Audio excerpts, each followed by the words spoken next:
What's up, Germany? We are Phoenix and Mike from Lincoln Park. We hope you enjoy the new album with us. Can't wait to see you at Robbery Car Bank.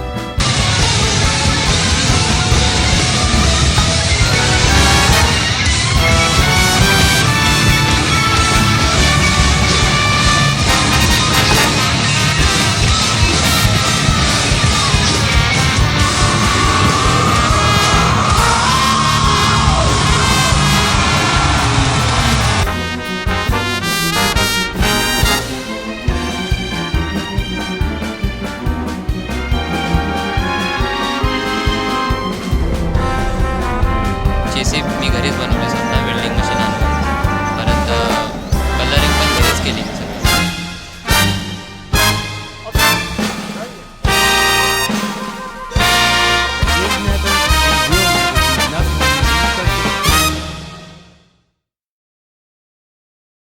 Lead to major downfall of global financial markets. As if it's all Trump's fault. Let me just point something out to you, that the Holy Bible tells us there's coming a time when you won't be able to buy or sell unless you take a mark. This mark that basically pledges allegiance to the beast, the Antichrist. Now it's interesting that currently there's talk about taking the Pledge of Allegiance out of our schools, almost making it a crime to force kids to say the Pledge of Allegiance. Yet there's coming a time when the world is going to tell you to pledge allegiance to this person, to this system, to this global authority. Sign of the times, people. We're living in those times. And let me just tell you straight up, doesn't matter who becomes president, Bible prophecy will come to pass.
सही लग रहा है वे सही time में अपन बाहर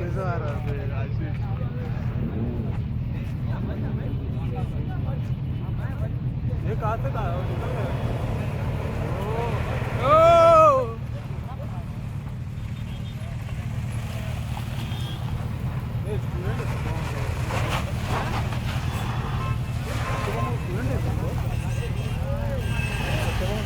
मेरे साला nano को देगा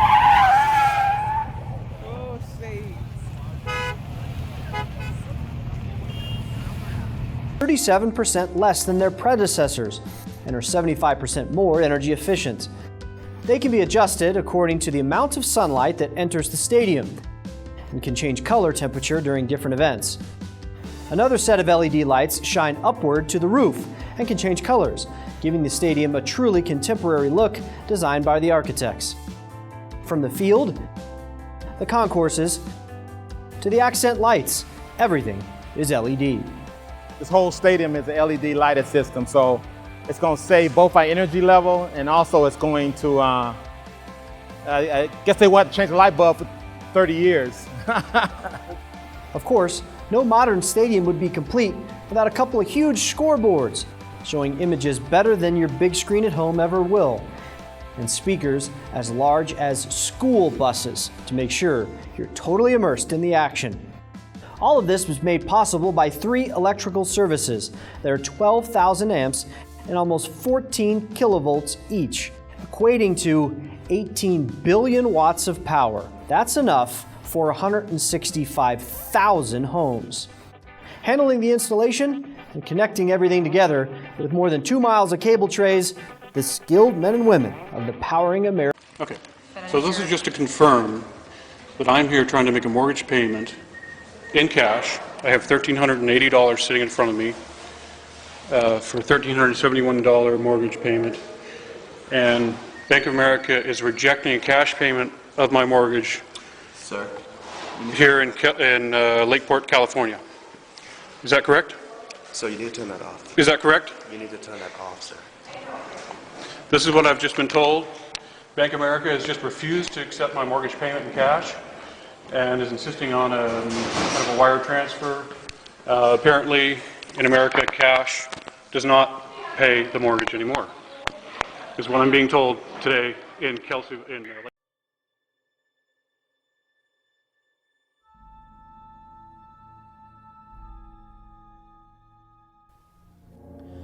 Let's say the United States needs money. Instead of issuing their own United States notes backed by their own credit, they issue treasury bonds. They then sell these bonds to the Federal Reserve, which buys them with money they created out of thin air. The money that the Fed created then goes to the U.S. The U.S. then pays interest on the money that the Fed lent to the Treasury. So to clarify, the Fed creates money from nothing, loans that money to the U.S., and then charges interest on that money. What this means is that there is never and will never be enough money in circulation or in existence to pay back that debt. We as a country, as well as private citizens, are forever enslaved by debt with no way of ever paying it off. Now, when the Federal Reserve buys bonds on Wall Street, the major financial firms that have been selected as dealers deposit the proceeds at their own banks. Fed rules require banks to keep 10% of their deposits in reserves, but the bank is free to issue loans equal to the remaining 90%. Let's say the Federal Reserve buys a $1,000 bond. After putting away 10% into their reserves, they are then able to loan out 90%, or $900. Since the original $1,000 is still on deposit, the $900 in loan proceeds is more new money, money created out of nothing. A total of $1,900 of new money is now available in the economy. Now the person that took the $900 loan spends that money. The payee then deposits the $900 into their bank account, and once again, reserves and deposits increase. This process goes on until that original $1,000 bond, which was created from nothing, becomes $10,000, making this one full-fledged debt machine while also devaluing the dollar. The more money that is out in the economy, the more the value decreases. There's no wonder that since the implementation of the Federal Reserve in 1913, the dollar has lost over 95% of its value. The US dollar will eventually be destroyed due to an overwhelming financial crisis, and a globalist-run monetary authority will come along to save the day. And much like the Fed pretends that its goal is to prevent another Great Depression, the global currency will pledge to prevent another financial crisis, thus putting more power into the hands of a few and enslaving humanity that much more.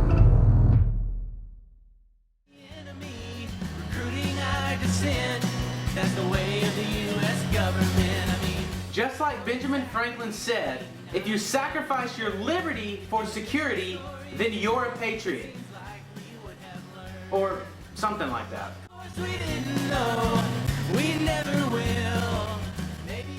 Crazy. What's been the biggest change in your life since then? The biggest change in my life since then, Well, probably Believe. Releasing this album has been probably the biggest moment of my life. And just the transition and you know, knowing that I'm maturing, my fans are maturing, and finding the happy medium and where my voice sits and, you know, what songs to release. It was tough trying to figure that out, but I think we really got it down perfectly. Do you reckon you will ever forget the welcome that Australia gave you last time? Never, never. I'm never gonna forget that. The last welcome was incredible. I mean, the fans, the hysteria. I mean, even this time, I think it's different because in the airport, I went out the back and I have like the car scoots me right when I get off the plane. So I go into the car and then I can drive right.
I'm here for the rodeo. Forgive me for my dress, John, but I'm working, and I had no idea there was going to be a wedding tonight or something. And I'm working over at the other network, and I couldn't get dressed up for this cockamamie affair here. But it's a great night. The president, Don Durgan, is that his name? Don Durgan. Who cares? He was in the back in the hall, walking around going, "I'm the president." He told that to Reagan, who stepped on his hand and left. Governor Reagan was thrilled. Yeah, he was very excited to see you. Why am I talking to you? I don't even like you, Joey. Anyway, I kid about Joey. I know him a lot of years. I can't wait. What the whole thing is, for God's sake, let me talk. Oh. Well, listen, wait a minute. As long as you're imitating me, his name is not Reagan. It's Reagan. It's Governor Reagan, and once he explained that to me while I was introducing him. It was practically an insult. I call him Reagan, and he says, "Jack, the next time you introduce me, it's Ronald Reagan." So I said to him, "The next time you introduce me, it's Benny Kabelski." That's my right name. Esas pavas todavía viven en Highland. Porque molaría. ¿Queréis ver algo que mola de verdad?